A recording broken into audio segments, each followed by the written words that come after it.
they have Hitler tattoos, they have swastika tattoos, so they just put band-aids over it. So everybody knows, and everybody knows they're Nazis and what they're doing, but they're following certain like speech codes, and they know exactly what they can So show. you were pro immigrants, and you didn't realize that this was a major problem, a major strain among German immigrants? We had no idea. I mean, you have to understand the radical mindset, which is very much utopian. There isn't a problem that you can't, theorize away, or, that won't be solved.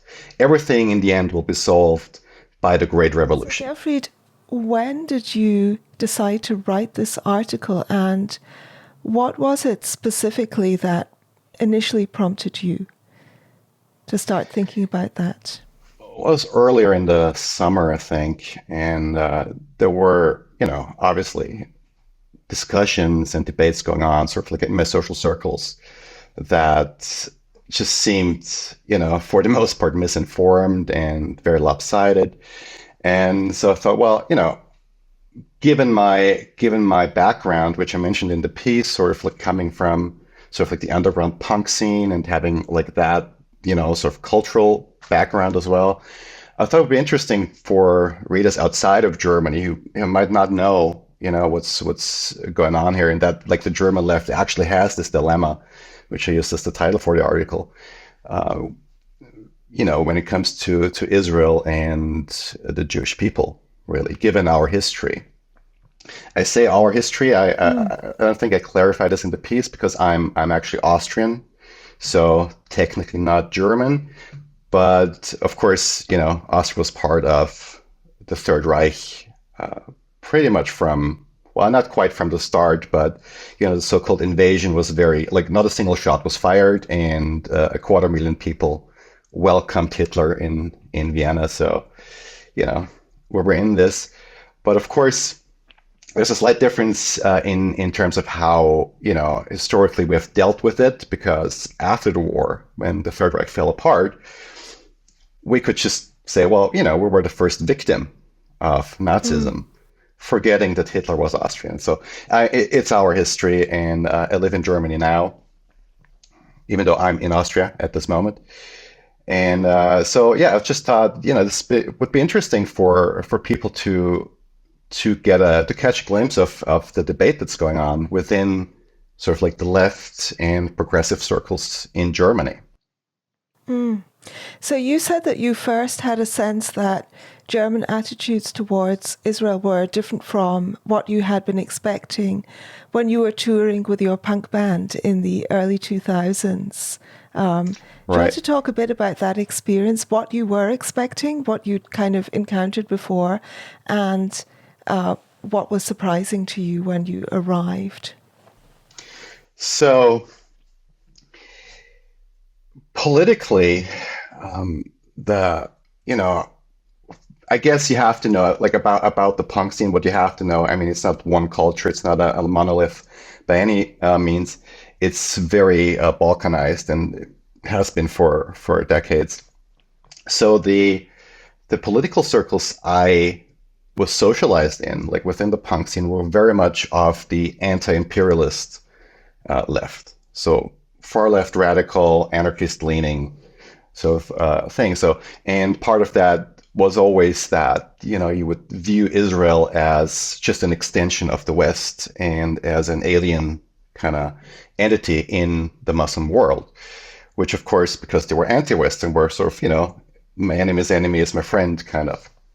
Mm-hmm. But when we started touring with the band, and we first got to Germany, especially interestingly Eastern Germany, you would find a very different attitude. So the mindset there, very much, especially among anti-fascists, was that you would have to be an anti-fascist, you had to support Israel, because of course Israel is a sanctuary for Jews, and Jews were Germany's main victim group.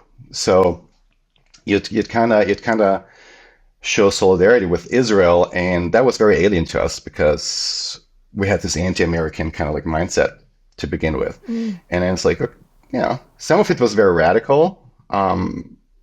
So I don't know if you're familiar with the Anti-Deutsche Bewegung, the anti-German movement No, uh, on the left.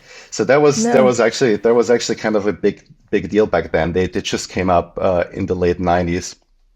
So I mean, this is a sort of oversimplified depiction of what was going on, but you had sort of the anti-imperialist left and you had the anti-German left in Germany.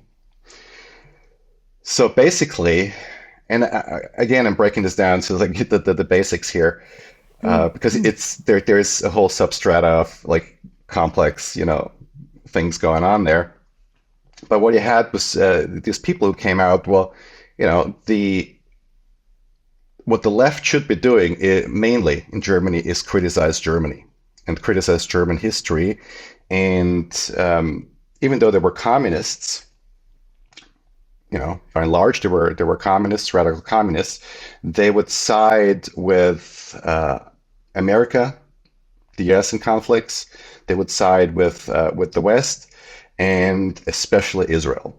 So they had this one slogan, which was Israel bis zum Kommunismus, Israel until communism, which goes with this whole idea of like abolishing nation states, but Israel last, right? So which I mentioned in the piece. This was this radical view, quite interesting. So they make a point of wearing Nike shoes, for instance, present themselves as very sort of like non-leftist in sort of like not meeting the cliche and being very supportive of Israel. And the problem there, and that was our main criticism back then actually, was that they almost created this sense of inherited collective guilt, which was very similar to the collective guilt of slavery that you'd find in the U.S. This sort of white guilt kind of thing. So that was weird to us, but looking back on it, they made some pretty strong points, and there was already sort of like an anti-Semitic, anti-Israel sort of movement on the way 20 odd years ago, coming from very often coming from Muslim immigrants actually. So it was mm, already a problem there. I remember there's this one incident in Berlin where a group of anti-imperialist leftists, most of them Muslim, would basically storm. I think it was like a cafe of sorts, and shout "Jews out," and things like that. So that there was already a problem, and they noticed it. Whereas, looking back, our side of the debate back then was quite naive about that. mm, mm. Yeah, so you were pro immigrants, and you didn't realize that this was a major problem, a major strain among German immigrants, or when you say you were No, we had naive, is Yeah, no, we had no idea. It was just, mm, I mean, you have to understand, and I write about this in a different Quillette piece from 4 years ago. You have to understand the radical mindset, which is very much utopian, and there isn't a problem that you can't theorize away, or that won't be solved. Everything in the end will be solved by the Great Revolution, right? So that's sort of like the mindset. So they can't. Those are just minor details. They might be anti-Semitic. Yeah, they'll change. That kind of thing. So yeah. I've been reading a little bit about the history of this shift in Germany in Paul Berman's book, Power and the Idealists. Are you familiar with that book? I haven't read it. I have heard of it. Yes. So he talks about Joschka Fischer as his Hmm. example of someone who was initially, he was very strongly involved in the radical German left. And he was one of the generation of 1968. And he had shifted his views about Palestine in particular, that at first he had thought of the Palestinian cause as being one more anti-fascist cause, Hmm. righteous cause of an uprising against a more powerful imperialist aggressor, particularly after the wars in which Israel ended up with more territory than before, in which Israel gained land. But two events really changed his view and changed the view of quite a lot of people on the German left, including a number of people who later became part of the German Green Party. And those were first the massacre at the Munich Olympics in 72, I think, and then the events in Ethiopia in Entebbe, I might be pronouncing that wrong, when an Air France plane was hijacked. I think it was 1975 or 1976. Mid-70s for sure. Mid-70s, by a German leftist group who were in solidarity with the PLO. And when the plane landed on the tarmac, they separated the passengers into Jews and non-Jews. And wanted to kill the Jews. Actually, the hostages, there was a military action by Israel. The hostages were rescued. One of the casualties was actually Benjamin Netanyahu's brother, who became a kind of fallen war hero in the Entebbe thing. And those two events kind of opened his eyes to the anti-Semitic strain within the Palestinian liberation movement. And that made him shift over to become a moderate, a supporter of NATO, a supporter of Israel, and then, of course, later foreign secretary and part of the government. Right. Yeah, he did quite a 180 on that. And, it's always good when people are capable of changing their minds, especially coming out of such a radical movement. And, he was throwing stones at police and things like that. So there's footage of all kinds of, or at least, stories about all kinds of misbehavior. But he turned around and that was really something that was symbolic of a shift in German politics, where you had to, like, once Israel was established, you had to come to terms and grapple with your own past and what that meant, for Germany. And that created this very special situation that we find ourselves in here, which, especially since October 7th, has been, in my opinion, quite a blessing, because the debate here, compared to, like, I have a lot of friends in the UK, for instance, where it's just pro-Palestine all the way, right? And not even thinking about the implications and the consequences, or what caused, the war in Gaza. You mean on the left? You mean among leftists? On the left, especially. I think it's even broader than that. It seems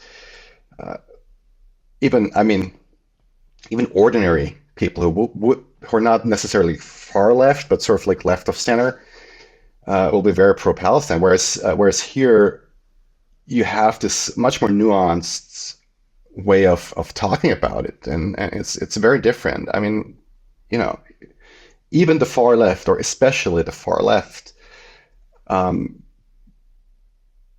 huge part of it anyway, is very pro-Israel, and they don't, obviously they don't condone like everything Israel does. I mean, that's a given. You can still criticize policies and methods and strategies, but generally you have this pro-Israel strand on the left, and it's quite refreshing because I'm very immersed in sort of like the debate in the Anglosphere as well, and it's like, okay, here I can go to like a concert venue. Here I can go to pretty much anywhere, and even leftist or progressive places, and you won't see any Palestinian flags, because it's now been associated with sort of like an anti-Semitic mindset. We had some campus protests, but they were small, and they were sort of ended by police quite quickly. There was I live in Munich, and there was a very small one there as well, which basically wasn't on campus, but just off campus. So sort of like a public square, just like a couple of tents. And even there, you know, amidst all the Palestinian flags and all that, they had like one huge banner that said, "Stop anti-Semitism." Which, you know, you could, it's probably lip service, but they had to have it to even be able to maintain the camp, which a couple of weeks ago was actually burnt down by someone, but more The of camp was burnt down. that the camp was burnt down, yeah, Wow. by they caught the guy, and but I think if I remember correctly, the motive was more to do with sort of like an anti-immigrant kind of motive, because a lot of the people there were sort of, you know, Middle Eastern, or at least Middle Eastern Yeah. looking. So after 7th of October, there was a vote to condemn Hamas's actions in the Australian Parliament, and Hmm. the Green Party en masse got up and walked out because they refused to condemn. This was immediately after the Hamas attacks. That, for example, I can't imagine happening in the German Parliament. Impossible, impossible. Um, there's a pretty broad consensus across all parties that you know, at least acknowledge Israel's right to exist and defend itself and go after the attackers. I mean, that's part of defense, isn't it? So no, I couldn't imagine that, and I think that would pretty much end anyone's political career in Parliament here. Can you explain to people what you understand by the phrase, which I've heard Olaf Scholz and other people use, that Israel ist deutsches Staatsraison. It's something like that. Deutschland's Staatsraison.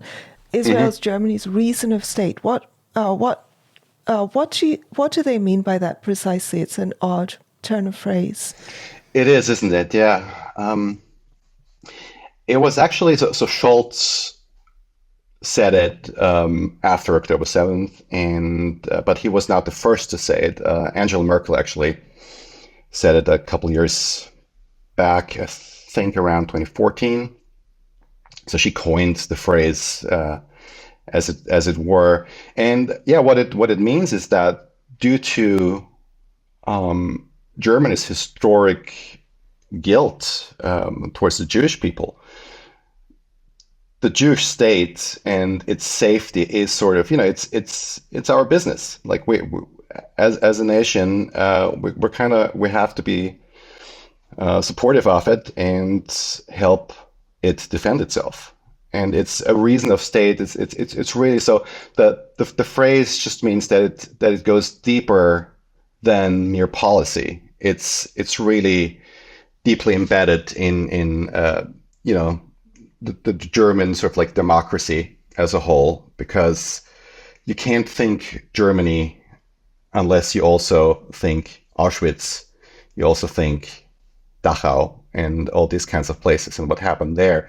So it's a way of dealing with the trauma and the guilt in a way that's productive, in a way that helps Israel, the only Jewish majority state in the world, survive. So that would be my interpretation of it. Yeah, it goes really with the German constitution, and it's very deep. I'm always quite concerned. I mean, one thing that does concern me in the pro-Israel and pro-Jewish kind of policy within Germany is the free speech implications. So I think Hmm. Holocaust denial is illegal in Germany. It is. It's illegal to say quite a lot of things in Germany, and I think this is a mistake because it means that people saying those kinds of things are driven away from respectable well, they're already on the fringes of respectable circles, but they're Sure. driven away from saying this in any context in which they could be persuaded out of it. And also, I generally think it's good to have the information. It's good to know what people are thinking. And you can't stop them from thinking it by preventing them from saying it. Therefore, better to allow them to say it so you can know the extent of the problem and tackle it. That would be my view. How do you feel about that kind of legislation yourself? Right. It's a tricky one because, well, as you know, I'm very much in favor of free speech, verging on free speech absolutism. And what you just said would be an argument for that, which I think has a lot of value and is really valid. When it comes to Holocaust denial, it's a tool for German democracy to, well, suppress. I mean, that's what it is. That's what they're doing, to suppress sort of tendencies that would set Germany back, that would interfere with sort of like the healing process that's still going on. I feel that it's a very, and it's not easy to violate either. It's not like you say something among friends or even like on social media. They have to establish like proper cause, and has to be it has to meet certain standards. And German bureaucracy obviously notoriously very complex. Yeah.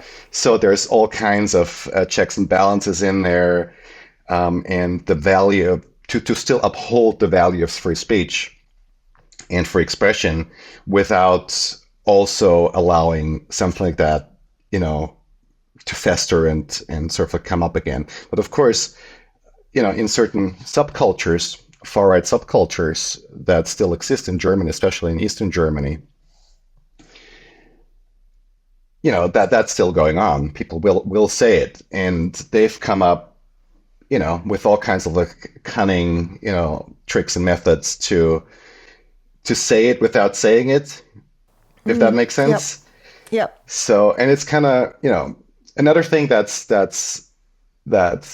against the law is, showing or portraying like symbols of National Socialism. But of course, a lot of these people on the far right marching, sort of, those anti-democratic forces, especially, again, unfortunately, especially in Eastern Germany, marching, they have Hitler tattoos, they have swastika tattoos, so they just put Band-Aids over it. So everybody knows, and everybody knows they're Nazis and what they're doing, but they're following certain like speech codes, and they know exactly what they can show. They have their, their little codes, and you'd have, and the German law and legislation, they're always like one step behind anyway, which is quite interesting. So because they're coming up, with the number codes and like the 88 for Heil Hitler and things like that.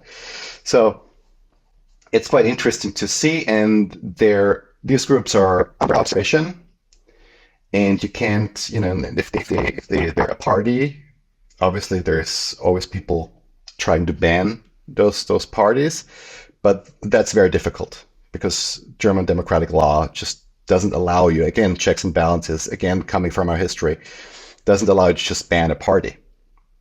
So that they have to like really make a case, really establish, these offenses that might lead to the party being banned, or a protest being banned, or whatever it is.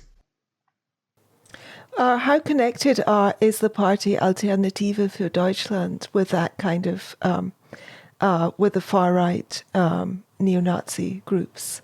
I don't know too much about that party, actually. Can you tell me more about the AfD? It's quite interesting because back in 2014, when they started out, they were sort of a center-right, classically liberal, kind of economically liberal kind of party, socially conservative. So they were trying to span this spectrum of being conservative and liberal at the same time, which is not impossible. It's not a contradiction in terms, but it's a difficult thing to pull off. But of course, what happened was that the far right fringe of the party, which grew quite quickly, took over the party more or less, and now you have some very dodgy people running the show. And if you follow the news, like in Germany at all, it's every couple of weeks there's some scandal involving some neo-Nazi activity of someone. Their youth organization has already been labeled as officially labeled as far-right extremist. So that's their youth organization, but of course that doesn't really reflect back onto the main party, because they're much more careful in what they're doing. And I think, like, following the discourse about the AfD, like outside of Germany, I think a lot of people make the mistake of not taking into account the history and what saying certain things just means in the historical context of Germany. They're not just another, right-wing, right of center sort of like party. I think they, in my opinion, and I share that opinion with a lot of observers, there's something pretty sinister going on there, and it's difficult to pinpoint, but there's always this little things popping up where someone like Bernd Höcke uses a Nazi slogan, and then just obviously, I mean, he's a historian, I think, at least he studied history to some extent, and so he knows, right? But then he kind of gets off to saying, "Oh, I didn't know," and so it's trying to push those boundaries. They're trying to sort of provoke a reaction, and that really benefits them. And of course, there's the problem with those parties in general is that a lot of the issues that they have made their main concern and that they're identified with were neglected by the rest of the political spectrum for too long. And the issue of immigration. And I don't know if you heard about the recent knife attack, mass stabbing, just a couple of days ago in Solingen, Germany. 3 people died. Syrian immigrant, Islamist motive. I mean, and nobody, everybody's just, shying away from, calling a spade and saying, there is a problem. There's a problem. And these people are saying that there's a problem. And of course, ordinary people see that there's a problem. So, who are they going to vote for? But they're buying, by voting for the AfD, they're buying like a whole package of things that they might not want and that might be dangerous for democracy. Yeah, absolutely. It feels to me as though I'm surprised that it's kind of the opposite of what I see happening with Giorgia Meloni's party and also with Marine Le Pen. I mean, as far as I can tell, Marine Le Pen has quite successfully denazified her party.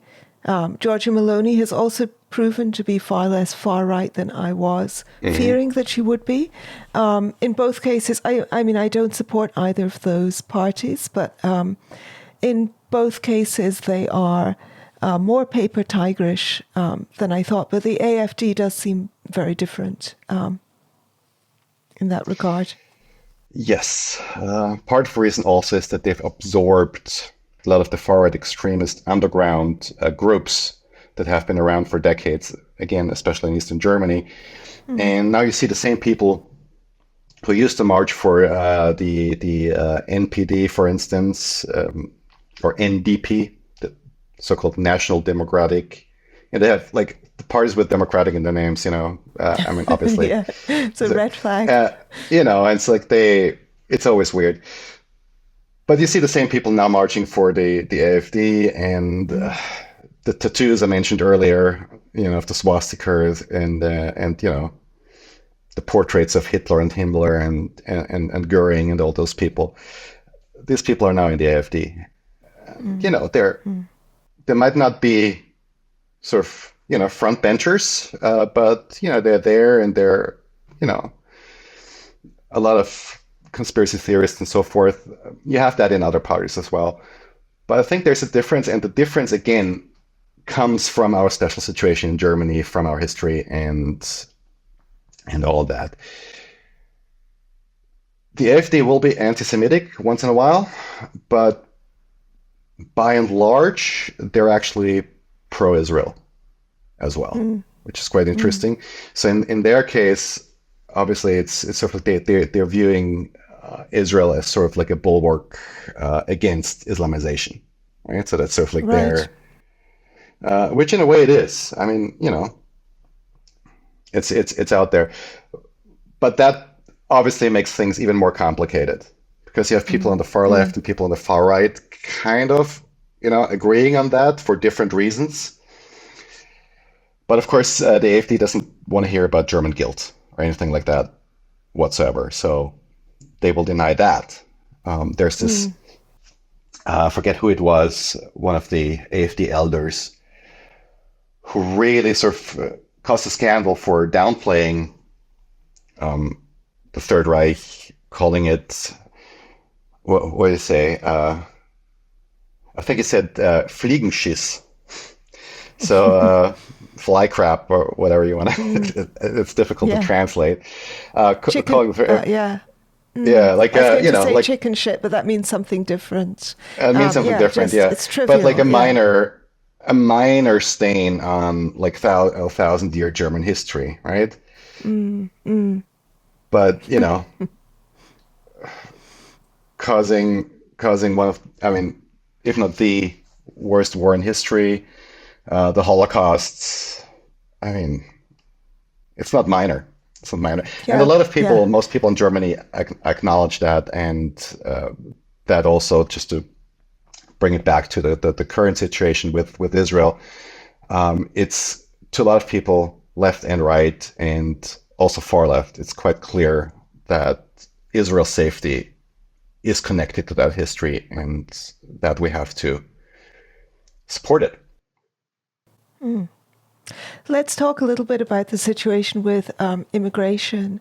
So you were talking in the article about marches that were very immigrant heavy, looking at the demographic, and even marches where men and women were marching separately in order to conform to an Islamic teachings about separation of men and women. So they were marching on these pro-Palestine marches, pro-Palestine, anti-Israel marches, in a sex-segregated, with very large groups of immigrants from Muslim-majority countries. Talk a bit more about that situation and what's been happening there and how the government has responded. How that's being covered in the German press, etc. So the If first you'd like to. such, yeah, no, for sure, for sure. The first such protest happened, I believe, in November last year, and it was 3,000 strong in Essen, Germany, I believe it was. And so 3,000, mostly, if not exclusively, Muslim protesters were sort of marching in support of Palestine. But once I mean, and you know, shouting all kinds of things, including the you know, infamous "From the river to the sea" slogan and all that. But they were also, and that was the interesting thing, they used these marches to also protest for a caliphate, right? So they had this very, very, you know, blunt Islamist agenda that they were marching for. And as you mentioned, so the marches were sex segregated, which again, you know, is a sign of, you know, not the most liberal of mindsets, I would say. So that's quite shocking, and the anti-Semitism there was just palpable. It was just really really strong, and you could it just basically it made clear to a wider public what observers of the scene already knew, that there is a big anti-Semitism problem in Muslim communities in Germany, and those communities have been growing steadily and by quite a lot over recent years. And so there was obviously a problem there, and it was very anti-Israel. It was just and of course, I mean, being immigrants or the children of immigrants being socialized in these immigrant communities that are very secluded for the most part. And not necessarily, and not even, that radical on the surface, but, when you start asking questions like, yeah, of course we want Israel abolished, right? And, of course, and then October 7th, maybe it wasn't so bad, justified resistance and these kinds of things that come out. But there was just this huge, substrata of society that suddenly came out emboldened by what happened on October 7th, marching in the streets. And was, people were shocked. And of course, the authorities had to react, and they outlawed certain slogans, or at least banned them for, protests for a certain amount of time, because there's now a debate whether or not the "From the River to the Sea, Palestine will be free" slogan is actually against the law, or can actually be banned, because there are other possible interpretations. So there's, again, the complexities of German legislation, bureaucracy is still there. But yeah, it was very shocking. And then in April this year, another such protest happened, and then authorities cracked down on that by, banning sort of slogans that called for a caliphate, because they were deemed sort of like directly anti-democratic. But again, there's a way around it. So, if there's this whole debate going on whether saying that, the famous "caliphate is the solution" slogan is actually a call for a caliphate, or just, a statement of opinion. So, it's complex. But, it was quite shocking. And what was interesting to me is that they also banned sex-segregated protests. So they recognize that that really is, sort of against Germany's idea of equality, that you can't just do that, so they can't really ban the protest, but they can sort of establish and set up certain ground rules that go against some of the ideas that are being not necessarily shouted, but, basically that manifest in the context of such protests. But yeah, they were big, and for a lot of people, it was really eye-opening to see that there's such a huge part of, of the larger community that just doesn't want democracy, doesn't care about democracy, and that integration not only has failed, but is actually actively rejected by a lot of people in this group. So you'd see, slogans like, sort of calling Germany like an assimilation dictatorship, or a dictatorship of values. That was a slogan out there.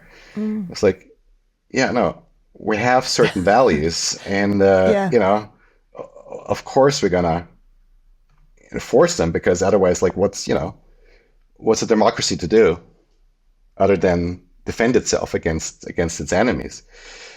But you could really see there's a lack of understanding of that mindset and that philosophy, and it's very widespread, and and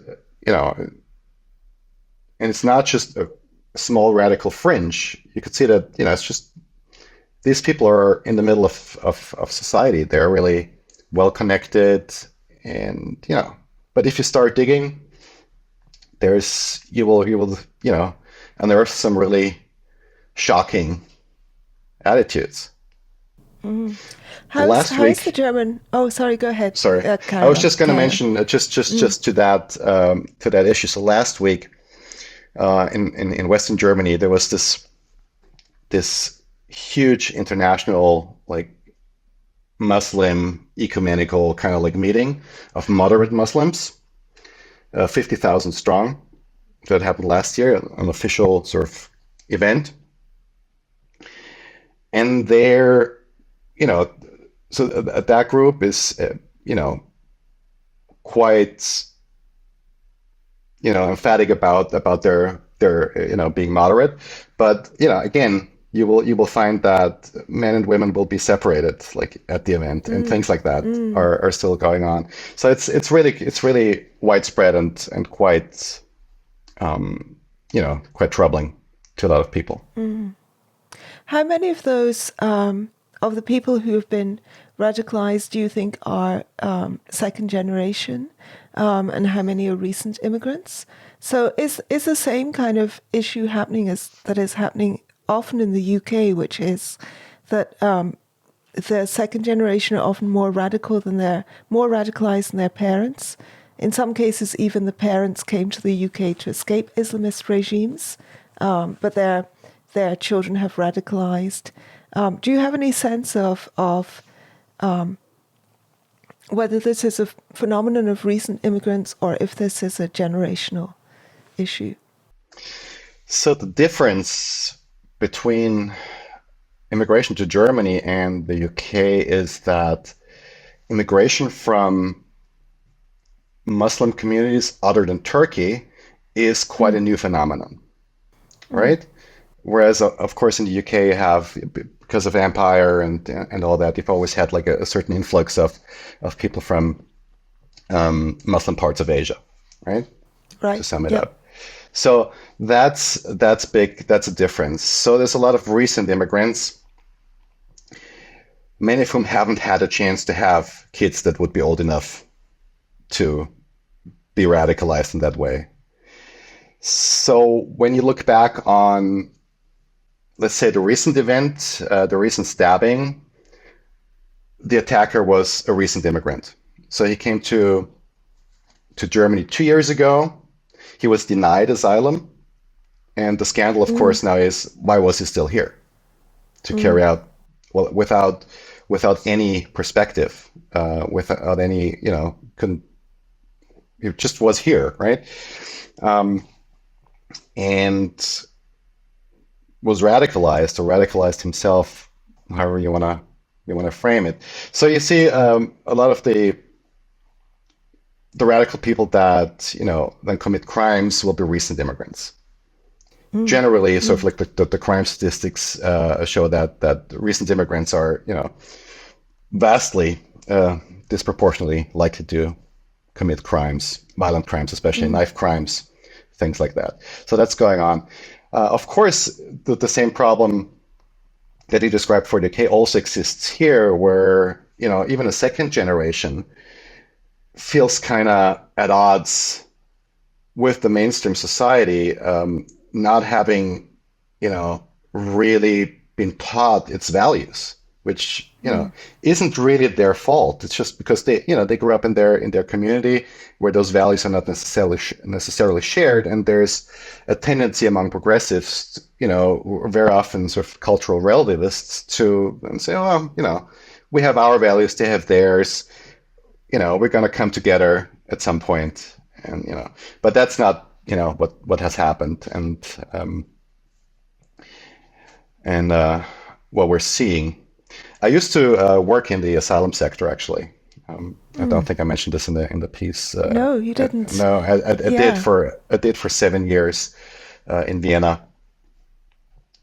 at the basically central authority responsible for handing out benefits to newcomers. So the Austrian government has Mm. set up this program called Grundversorgung, so basic,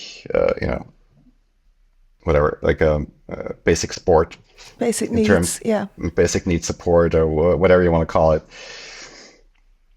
where pretty much anyone who applies for asylum gets a certain amount of money per month, certain amount of money per kid, and so on. And they would come to this place where I worked, and I was sort of doing administration for it, and bookkeeping and stuff like that. And there, obviously, you experience firsthand what's going on, and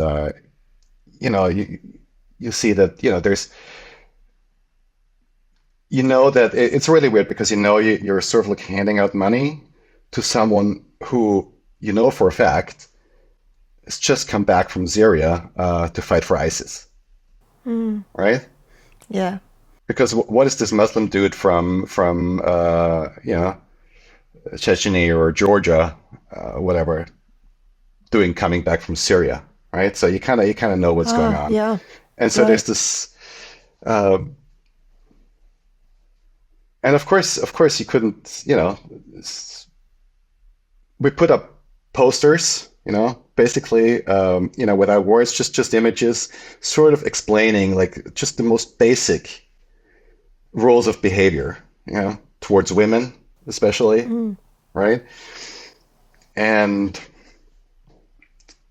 you would just always think, why would you even have to say that? Why would you even have to like tell someone that you can't just grope, a woman, and things like that? It's really it was really shocking, and of course, the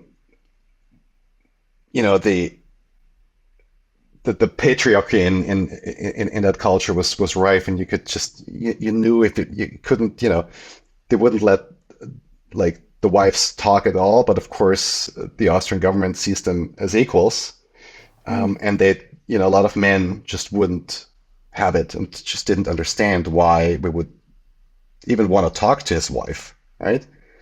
And then you kind of knew that once you handed her the money, especially when it was cash, because a lot of newcomers didn't have bank accounts yet, especially when it was cash, it would end up in his pocket once they went out the door.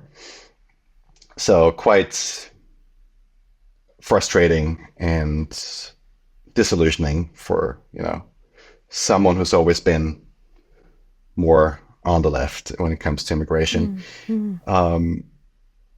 But yeah, it's just reality, and there's we witnessed a lot of violence. One of our clients was killed. It was just there the day before. A woman killed her husband, and things like that were just going on. You could see, okay, this is what are we doing, And then you saw a really big difference once the war in Ukraine started, because we had a lot of Ukrainian refugees coming in.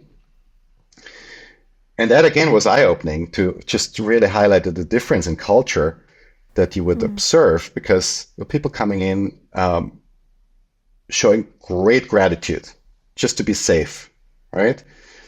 Ukraine is just a couple hundred kilometers from Vienna, so it's not far. So it's not like they have to go through a lot of different countries to get there.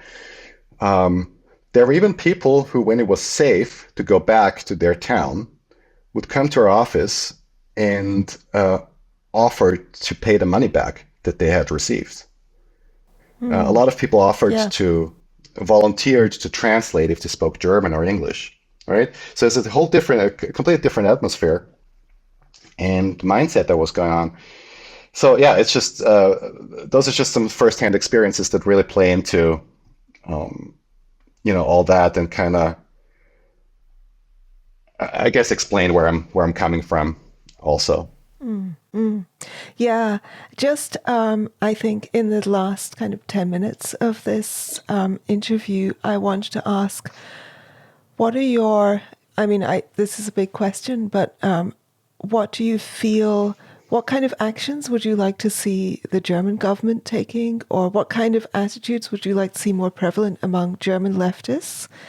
What for you would be some good steps forward, some positive things that could be done to tackle some of these problems?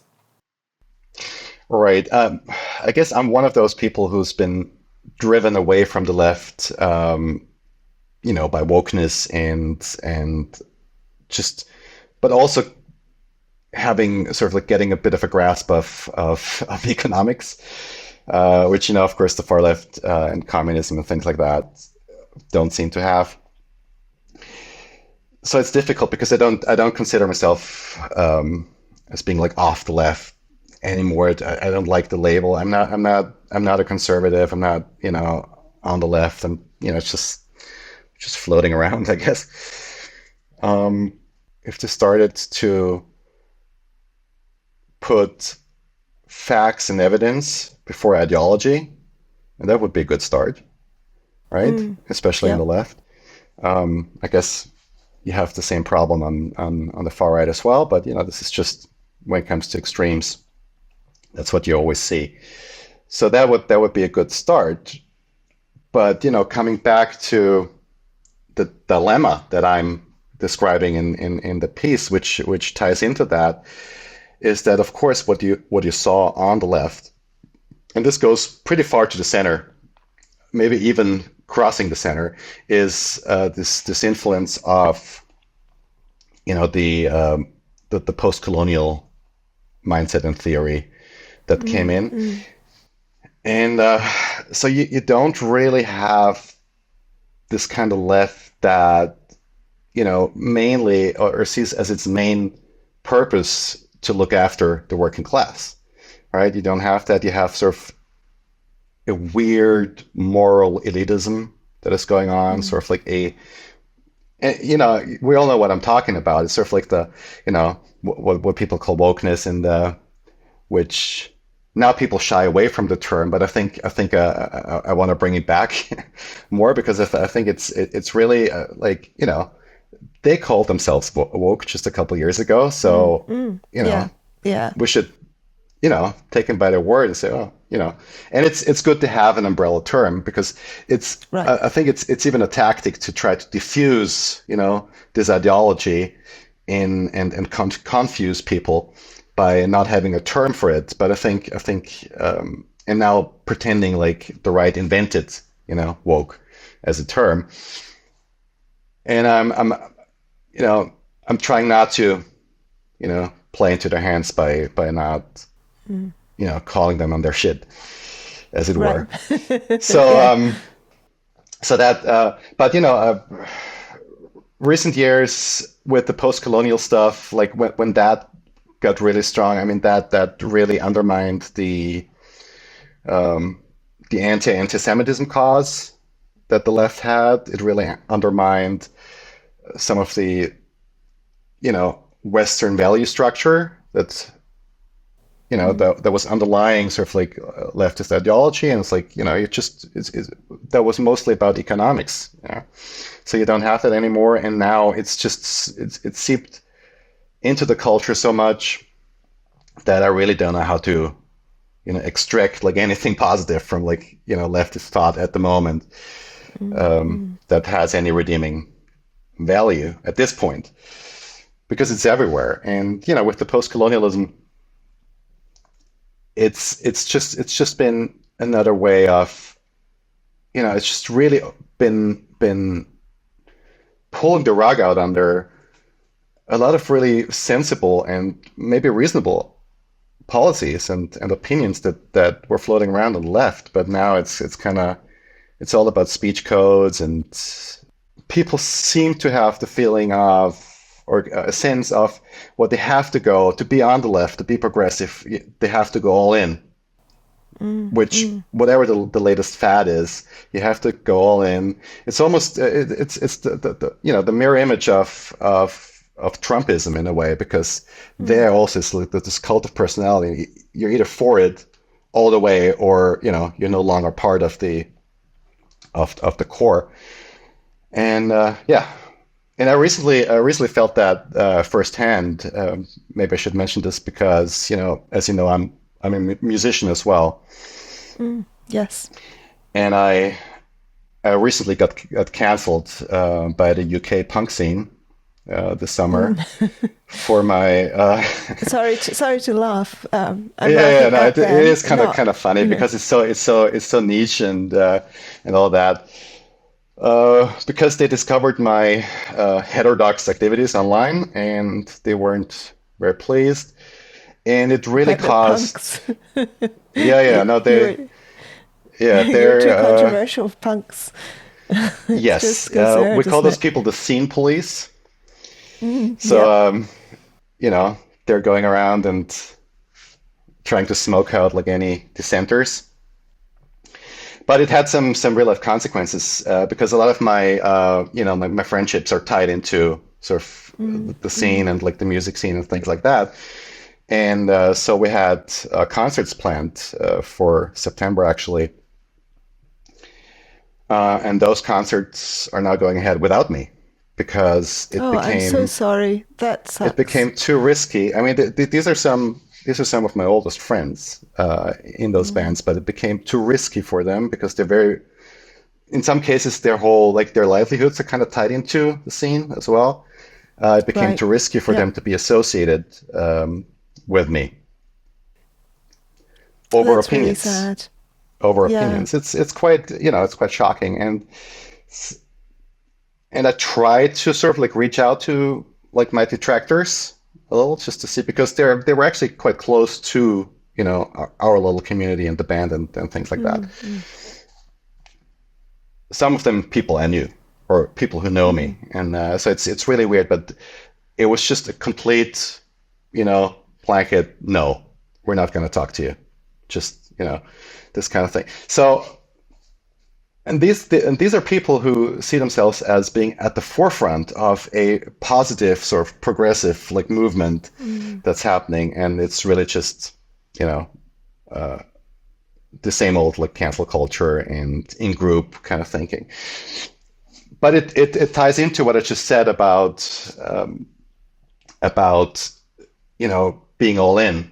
It's a purification process. It's like it's trying like the most radical elements are trying to purify the movement of anyone who doesn't really go all the way. And this is a very common thing that you see in radical circles.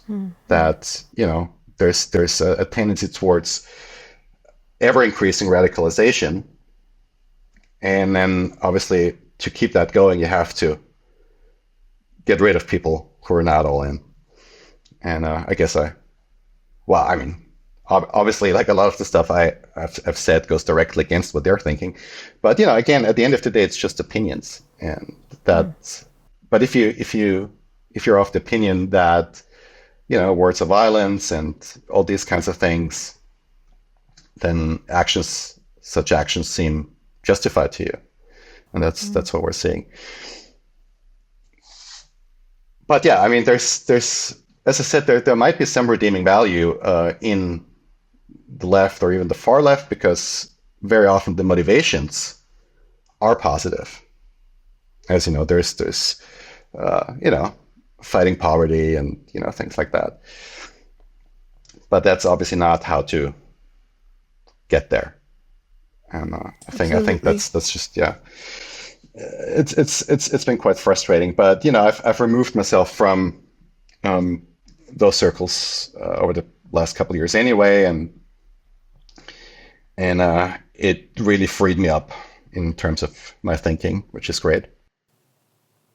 Well, thank you so much for coming on the podcast and talking so clearly and giving us an insight into what's going on in Germany. That was very useful. Thank you, Gerfried. My pleasure.